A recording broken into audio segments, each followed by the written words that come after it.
السلام علیکم دوستو، کیسے ہیں آپ سب؟ میں زبینہ فیاض ایک بار پھر آپ کے ساتھ تو میں شروع کر رہی ہوں کتاب غم نہ کرے، جس کے رائٹر ہے ڈاکٹر آئز القرنی اور جس کا ترجمہ کیا ہے قطریف شہباز ندوی صاحب نے۔ تو شروع کرتے ہیں غم نہ کرے پارٹ 50۔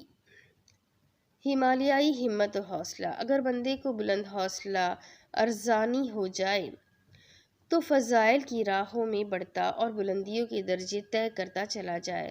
اسلامی خصائص میں سے یہ ہے کہ بندہ علو ہمت، مقصد جلیل، ہدف نبیل اور غایت عظیمہ سے آراستہ ہو، کیونکہ ہمت ہی انسان کی شخصیت میں اثبات و نفی کا مرکز ہے، جوارح کی نگراں ہے، وہ محسوس ایندھن اور شعلہ بدامہ قوت ہے جو انسان کو مالی و محامد میں مسابقت پر ابھارتی ہے۔ بلند ہمتی اللہ کی اذن سے آپ کو غیر منقطع خیر سے نوازے گی، درجہ کمال سے سرفراز کرے گی۔ لوگ آپ کو فضائل کے باب پر کھڑا دیکھیں گے۔ علم و عمل کے میدان میں تیز مسابقت اور مردانگی کا لہو آپ کی رگوں میں دوڑے گا۔ آپ کے ہاتھ مہمات امور کے لیے ہی پھیلیں گے۔ سابقین و قائدین کا مقابلہ کریں گے، کم پر راضی نہ ہوں گے، خیر میں پس و پیش نہ کریں گے، آخری صف میں کھڑے نہ ہوں گے۔ بلند ہمتی سے سرفرازی آپ کو چھوٹے کاموں اور حقیر امیدوں میں لگنے نہ دے گی۔ ذلت، حملق، وقاصہ لیسی کے جراثیم آپ کے اندر سے مر جائیں گے۔ بلند ہمت ثابت قدم ہوتا ہے، سخت و دشوار منزلوں سے ڈرتا نہیں، جبکہ کم ہمت بزدل اور ڈرپوک ہوتا ہے، اس کا منہ بند رہتا ہے۔ یہاں آپ تکبر اور بلند ہمتی کو ایک سمجھ لینے کی غلطی نہ کر بیٹھیے گا، کیونکہ دونوں کے بیچ زمین و آسمان کا فرق ہے۔ بلند ہمتی آزاد مسالیت پسند دل کے سر کا تاج ہے، جو اس کے لیے باعث طہارت ہے، پاکیزگی، ترقی اور فضیلت کے لیے کوشاں ہوتا ہے۔ بلند ہمت سے جو محاسن اور کارنامے چھوٹ جاتے ہیں، اسے ان پر سخت رنج اور حسرت ہوتی ہے، اور وہ انتہا تک پہنچنے اور مقصد کے حصول کی مسلسل جدوجہد میں لگا رہتا ہے۔ بلند ہمتی وارثین انبیاء کا زیور ہے، جبکہ کبر ایسی بیماری ہے جو بدبخت جابروں کی علت ہے۔ علو ہمتی آدمی کو ہمیشہ اوپر اٹھاتی ہے اور کبر ہمیشہ اسے نیچے گراتا ہے۔ لہٰذا اے طالب علم، اپنے آپ کو بلند ہمتی کا عادی بنا، اس سے کنارہ کشی نہ کر۔ شرع نے روزمرہ کی زندگی میں بہت سے فقہی احکام میں بلند ہمتی کا خیال رکھا ہے، تاکہ آدمی ہمیشہ بیدار رہے اور ان کو غنیمت سمجھے۔ اس میں سے ایک یہ ہے کہ مکلف اگر پانی نہ پائے تو تیمم مباح ہے۔ کوئی پانی خریدنے کے لیے قیمت دینا چاہے تو اس کو لینا ضروری نہیں، کیونکہ اس سے ہمت میں پستی آتی ہے۔ اس پر قیاس کر لیجئے۔ بقول شاعر، ایسی بلند ہمتیں جیسے سورج محبوب کو پیغام دے اور چاند چاندنی میں حروف لکھ دے۔ اللہ اللہ ہمت کار گاہ حیات اور رزم زندگانی میں کیا کیا کارنامے انجام دیتی ہے۔ بقول شاعر، جدوجہد کیے جاؤ حتیٰ کہ آنکھ دوسری آنکھ پر بھاری پڑ جائے، ایک دن دوسرے پر غالب آ جائے۔ بڑے لوگوں کے سوانح کا مطالعہ۔ دل اور نفس کو سرور بخشنے والی ایک چیز یہ بھی ہے کہ بڑے اور ذہین لوگوں کی عقل و ذہانت پر غور و فکر کیا جائے۔ ان کے روشن کارنامے کو پڑھنے والا خوشی محسوس کرتا ہے۔ سید العارفین اور خیر العالمین رسول اللہ صلی اللہ علیہ وسلم کی ذات گرامی اس بارے میں سب سے بڑی ہے۔ آپ پر بقیہ لوگوں کو قیاس نہیں کیا جا سکتا، کیونکہ آپ کی تائید وحی سے ہوتی ہے۔ معجزات آپ کی تصدیق کرتے اور آیاب بینات آپ پر اترتی ہے۔ یہ چیزیں آپ کو اذکیاء کی ذکاوت اور اتباع کی ذہانت پر بالادستی عطا کرتی ہے۔ جب میں بیمار ہوتا ہوں تو وہی شفا دیتا ہے۔ بقرات کا قول ہے کہ نقصان دہ کی کمی نافع کی زیادتی سے زیادہ بہتر ہے۔ اس نے یہ بھی کہا، تکان و تکاسل سے کام نہ چھوڑو اور کھانے پینے سے پیٹ پورا نہ بھرو، نہ بھرو، صحت برقرار رہے گی۔ ایک حکیم کہتا ہے جو صحت کا طلبگار ہے اسے چاشت کے وقت اچھا کھانا چاہیے، صاف ستھرا ہو کر کھانا چاہیے، پیاس پر ہی پانی پینا چاہیے، پانی کم پیے، دوپہر کے کھانے کے بعد لیٹ جائے، شام کے کھانے کے بعد چلے، جب پیٹ کچھ ہلکا ہو جائے تبھی سوئے، بھرے پیٹ نہ نہائے، گرمی میں ایک بار کا کھانا سردی کے 10 کھانوں کے برابر ہے۔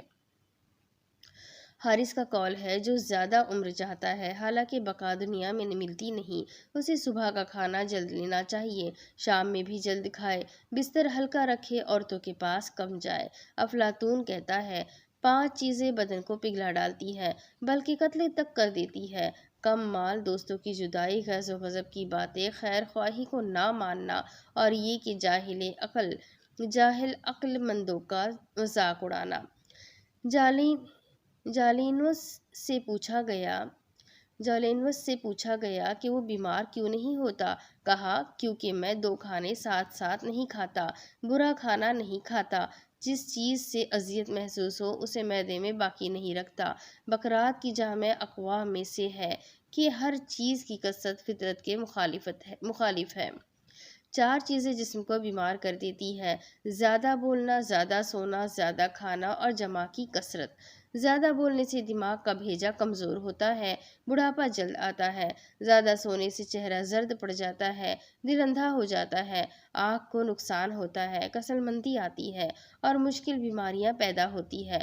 کثرت جمع سے بدن کمزور، قواق ضعیف ہوتے ہیں، بدن کی رطوبت خشک ہو جاتے اور پٹھے ڈھیلے پڑ جاتے ہیں، سیدھے پڑ جاتے اور پورے جسم کو اس کا نقصان پہنچتا ہے۔ بطور خاص دماغ زیادہ متاثر ہوتا ہے کیونکہ جوہر نفسانی کا استعمال زیادہ ہوتا ہے جس سے جسم کا جوہر گھلتا رہتا ہے۔ 4 چیزیں بدن کو توڑ دیتی ہے: غم، فکر، بھوک، بے خوابی، اور 4 چیزیں خوشی دیتی ہے: سرسبزی، جاری پانی، محبوب اور پھلوں کو دیکھنا۔ بقول شاعر، شام کو ہم نے وہ پیارے پیارے چہرے دیکھے کہ ان کے حسن جمال سے روح سرشار ہو گئی۔ 4 چیزیں ایسی ہیں جو نگاہ کو کمزور کرتی ہیں: ننگے پاؤں چلنا، صبح و شام کسی قابل نفرت بدخلق اور دشمن کو دیکھنا، کثرت سے سونا، باریک خط کو زیادہ دیکھنا۔ 4 چیزیں جسم کو مضبوط بناتی ہے: نرم کپڑا پہننا، معتدل حمام میں داخل ہونا، میٹھا اور چکنائی کھانا اور خوشبوئیں سونگھنا۔ 4 چیزیں چہرے کو سکھاتی اور اس کی رونق و چمک ظاہر کر دیتی ہے: جھوٹ، بے شرمی، بغیر علم کے سوال کرنا، کثرت فجور۔ 4 چیزیں چہرے کی رونق و زیبائش دوبالا کرتی ہے: مردانگی، وفا، کرم اور تقویٰ۔ 4 چیزیں بغض و نفرت پیدا کرتی ہے: کبر، حسد، جھوٹ اور چغل خوری۔ 4 چیزیں روزی لاتی ہے: قیام اللیل، راتوں میں کثرت سے استغفار، برابر صدقہ دیتے رہنا اور صبح و شام ذکر کرنا۔ بقول شاعر، میں نے راز سے کہا کہ کیا تیرے سینے میں کوئی راز ہے؟ کیونکہ تو وہ ہے جس میں داستانیں اور راز سربستہ ہے۔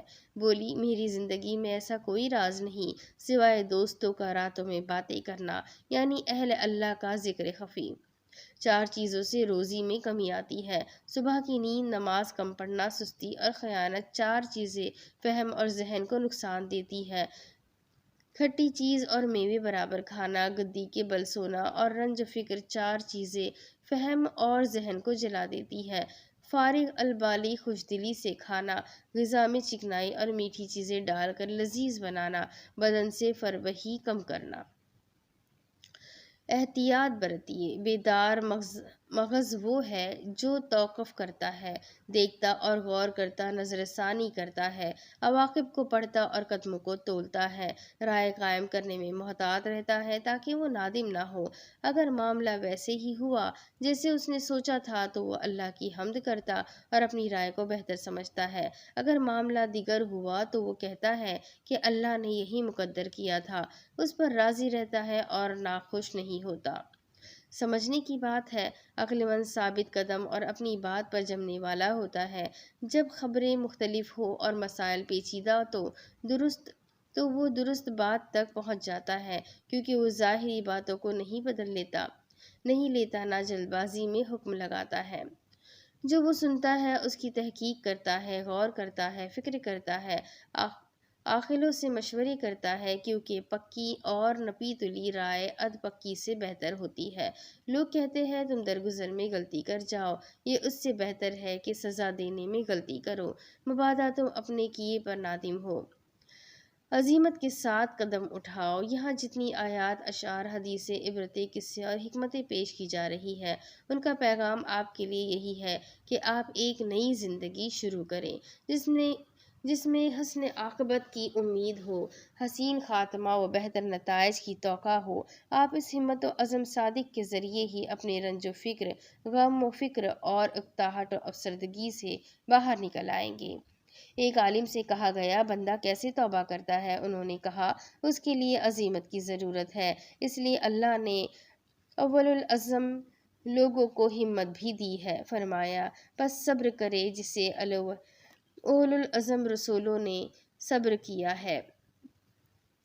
حضرت آدم میں عزم کی کمی تھی، جیسا کہ ارشاد باری تعالیٰ ہے، وہ بھول گئے اور ہم نے ان میں عزم کی کمی پائی۔ یہی حال ابن آدم کا ہے۔ عزم ایسی چیز ہے جو اونچی ناک سے پہچان لی جاتی ہے۔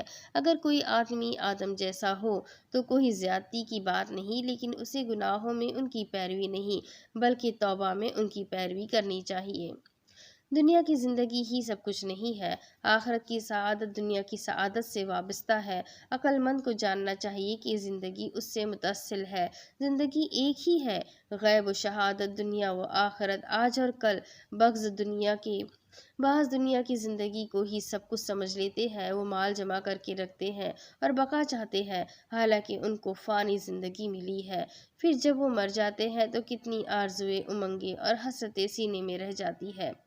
ہزاروں خواہشیں ایسی کہ ہر خواہش پہ دم نکلے، بہت نکلے مرے ارمان لیکن پھر بھی کم نکلے غالب۔ اب اس کے آگے کی کتاب میں آپ کو اگلی قسم پڑھ کر سناؤں گی کہ آگے اس کتاب میں اور کیا کیا لکھا ہے، کتنی پیاری باتیں اور کتنی ضروری باتیں سمجھنی ہم سب کے لیے باقی ہے۔ تو میرے ساتھ بنے رہیں، چینل کو سبسکرائب کریں، ویڈیو کو لائک کریں، کمنٹ کر کے ضرور بتائیں کہ آپ کو سن کر کیسا لگ رہا ہے، اور اپنے دوستوں رشتہ داروں کے ساتھ اسے ضرور شیئر کریں۔ ملتے ہیں اگلے ویڈیو میں، تب تک کے لیے اپنا خوب سارا خیال رکھیں، مجھے بھی دعاؤں میں یاد رکھیں۔ اللہ حافظ۔